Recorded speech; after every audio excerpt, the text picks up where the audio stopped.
இந்த பிள்ளைகளை ஃபஸ்ட்டு ஒரு ப்ளஸ் பண்ணி உங்களுக்கு ஜெபிக்க போகிறாங்க. ஹல்லேலூயா.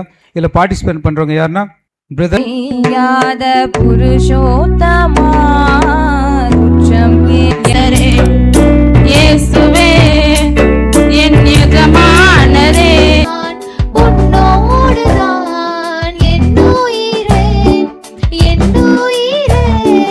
கலக்கம் உம்மை எல்லாம் எனக்காரும் இல்லை நான் இருப்பேன் அலங்கார மாளிகையா நீதும் தனதும் தனதும் தனதும் தனதும் தனதும் தனதும் என்னை சுமக்கும் தகப்பனீரே பாதுகாப்பவர் என்னே சனீரே என்னை விட்டுக்கு உங்க கிருபைய